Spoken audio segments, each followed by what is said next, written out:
Hello everyone, my name is Ekia Safo and I believe you're doing very well. Okay, so today we are going to look at how we can encourage discipline, and responsibility in our children. If you haven't subscribed to this channel, please hit the subscribe button and subscribe to this channel, and you can share this link to other parents, your friends, family, so that they can also learn something from what we are sharing today. Now, most parents think that discipline, letting your children do things for themselves, is a burden to their children. No, it is not.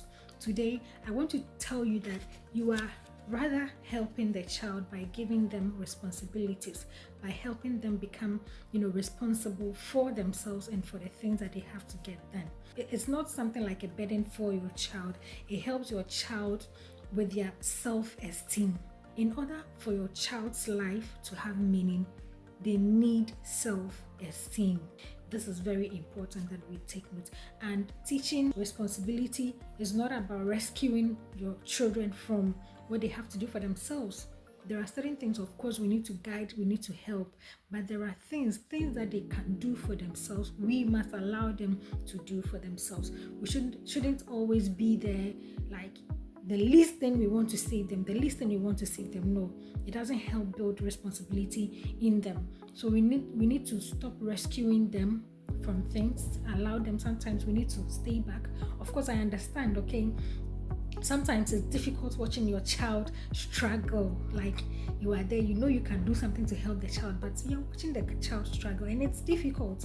I understand you, I get you, but if you do that for the child, if you're always rescuing the child from difficulties, you are not helping the child.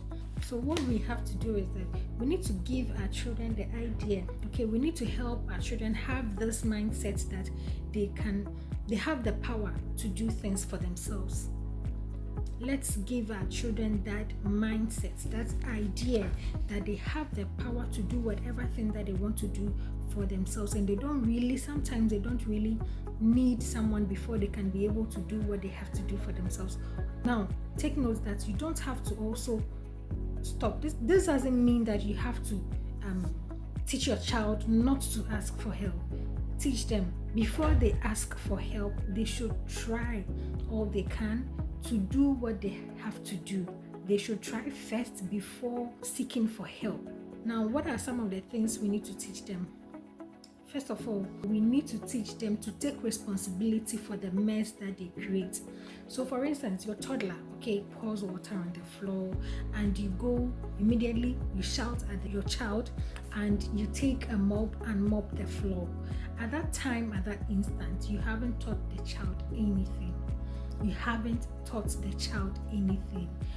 All you have done is that you have taught the child that whenever they make mistakes, or whenever someone makes mistake, we shout at them and then we correct their mistakes for them, without allowing them take responsibility or do things that they have to do to correct that mistake that they have made. Do you understand? So whenever your child, irrespective of their ages, like your 2-year-old will pour water on the floor, get them a mop. Let them go for a mop, or like a napkin that they can use to clean them up. Now, note that their cleaning doesn't have to be perfect. They don't have to clean the place nicely, but when you do that, you are teaching the child something, to take responsibility for the mess they are creating or they have created. Whenever your child goes for their play items, like their Legos, their puzzles, they play with them, let them pack them back where they took it. Don't let them take the Legos, play with them, and then leave them there, and you shout at them. So shouting at the child doesn't really bring anything. It doesn't solve anything. You shout at the child and then you end up picking the things for them. You end up solving, like doing things that they have to do for themselves. So at the end of the day, you haven't taught the child anything. So what you want to do is that anytime your child, makes a mess, anytime they play with their items, their play stuff, and they leave them there, instead of you shouting, instead of you yelling at the child, and not teaching them anything at the end of the day. You want to teach them that anytime, okay, you play with your Legos, anytime you play with your stuff, ensure that you have packed them there, else you're not going to see them for the next 3 days, for the next 1 week. So let the child understand that if they don't pack their items, this is what is going to happen, and ensure that it happens. What you are seeing, okay, you do it. And the next thing is that you need to allow your children to fail. Allow your child to fail. Now, failure, most of the times, we have this thing about failure. We don't want to fail. We feel that, why do I have to fail? Like, if you fail, then that is all for you. No. Failure is good. Let your children fail strategically and let them learn from it. Anytime you fail, it's because you didn't do something the way it should have been done. So instead of you beating up yourself for failing and all of that, you want to sit back, reflect. Why did I fail? So encourage your children to fail and let them learn from the failure. Your children's ability to fail is one of the things that builds the strongest part of them. That is self-esteem. If your child fails at something and they are able to learn from it, it builds their self-esteem. Don't rescue your child from failure. No. Some time ago, I asked our son, okay, he was supposed to, when he was learning how to cook, he will, most of the time, they'll prepare their own breakfast. Okay, so some time ago, we were home. I don't know what happened. He was supposed to cook breakfast Tom Brown. He was preparing Tom Brown for himself and his sisters, and I don't know what happened. I went to the kitchen and checked, and I saw he was busily, stirring, and it was all watery. Like, it was all watery. He used much water, and I was like, it's okay, it's fine. I asked him why he thinks like it's been on fire for some time and it's not able to thicken up. So I asked him, why do you think it's like this? What did you do? How did you do it? So we went through all of that process, and he saw that, okay, mommy, I used more water. And I said, yes, the water you used was more than the flour you took. So next time, this is how you do it. So I went back again and I taught him what he was supposed to do. Okay, so he failed. It's okay, he failed. I didn't beat him for failing. I didn't shout at him for failing. I didn't yell at him for failing. I just took my time and I told him to, we went back, started how he did everything, and he realized that he took more water than he was supposed to take. So he had failed, but he has learned from his mistakes. Do you understand? He got it. He got it. So it's fine. He fails. It's okay to fail. At the end of the day, what I am trying to pass across is that it's okay. Failure is okay. We all fail. So sometimes parents, we pass on this narrative to our children that we are perfect, we never failed, we came first all the time. That story, that narrative doesn't help our children. If you are constantly passing this perfection, narrative to your child, you are not helping them. Especially if your child most of the times make mistakes and all you do is tell them the perfect side of you, you are not helping this child. So you want to come from a place where you tell them, okay, it's okay to fail. I have failed several times, but I learned from my mistakes. I made sure that I didn't repeat that mistake again. Anytime I made a mistake, I ensured that I corrected or I learned from that mistake. These are some of the things that we should tell our children. Let's stop preaching that we are perfect and all of that. Let's stop pushing that narrative to our children. Let them feel, allow them to feel. Let them start all over again whenever they feel. It's not about you, it's about the child. Help them so that they can also learn from whatever mistakes that they make.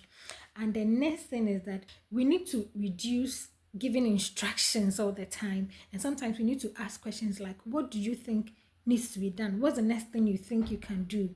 Okay, so in our home we have the routines, okay, where the morning routine, the evening routines, and we also have the vacations routine where they will be home throughout the day, morning, afternoon, evening. So in the morning they know what they have to do, in the afternoon they know what they have to do, and then in the evening. And we have the weekends routine too as well that they follow. So When you come, sometimes they don't, you know, follow all through. So you ask them, what is the next thing you have to do?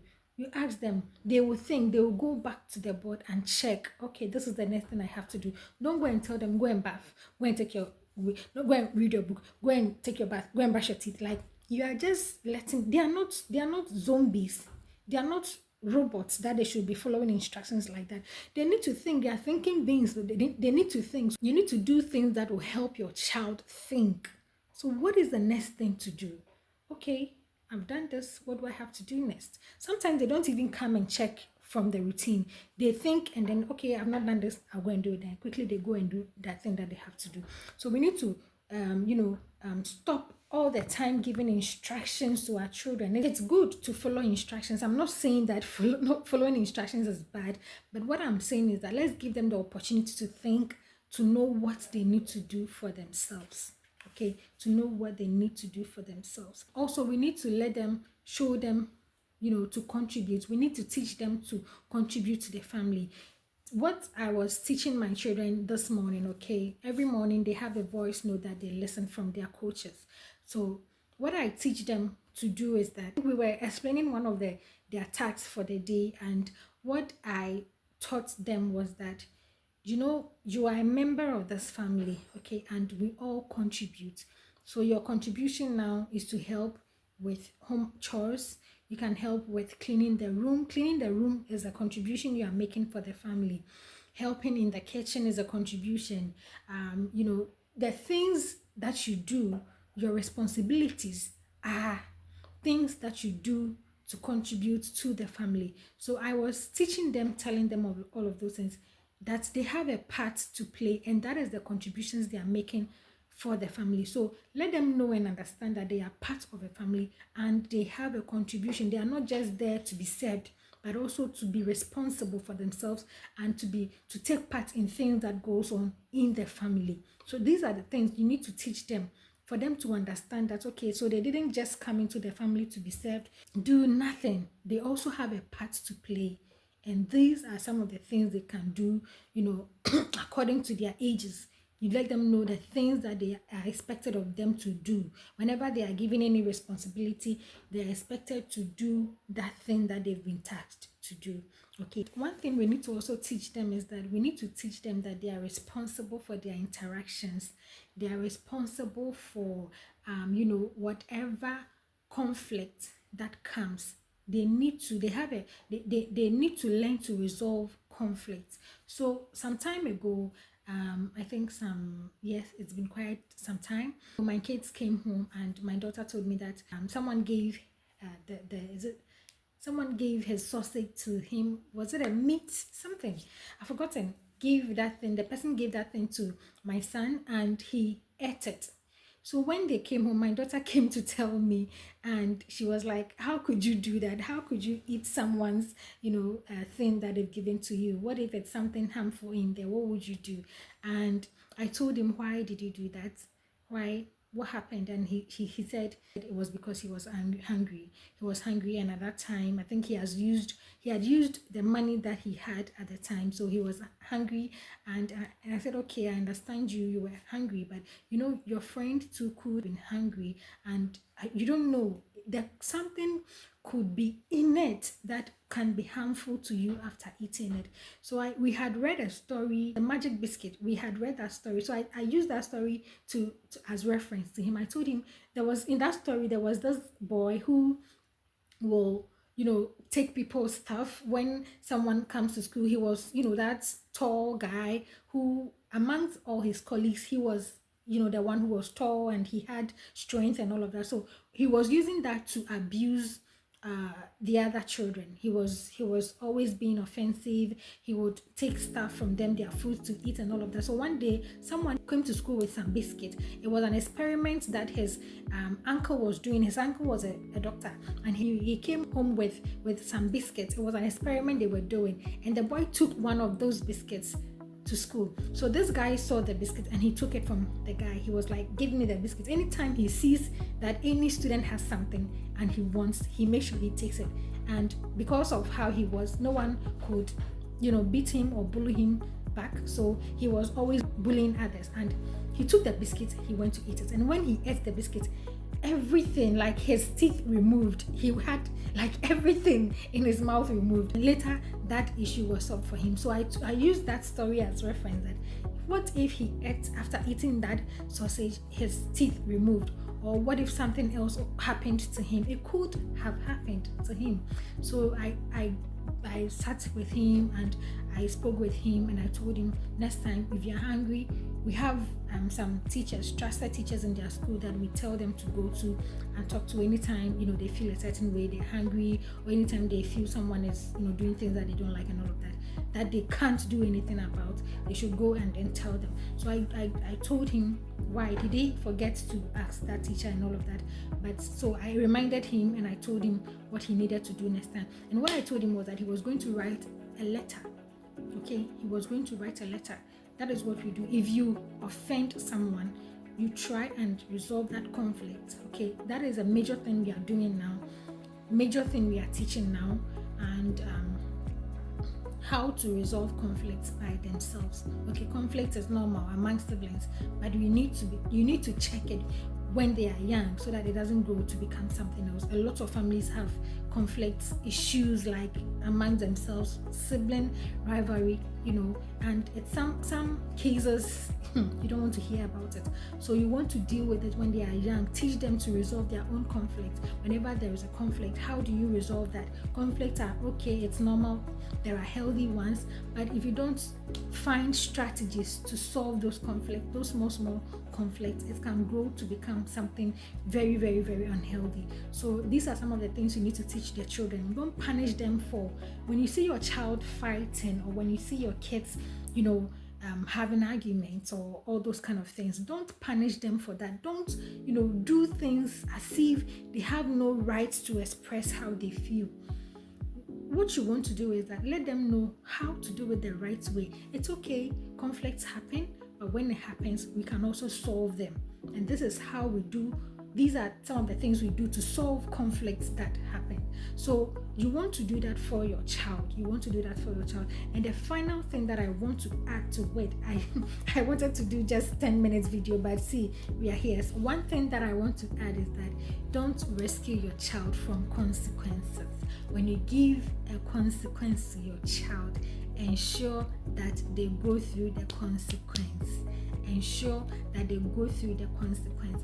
I always tell my children that this world, we have natural consequences. If you don't eat, what happens? You go hungry. If you don't brush your teeth well, you have a smelling mouth. If you don't bath well, your armpit will smell, your body will smell, your skin color will, all of that. So I talk to them. There are some consequences.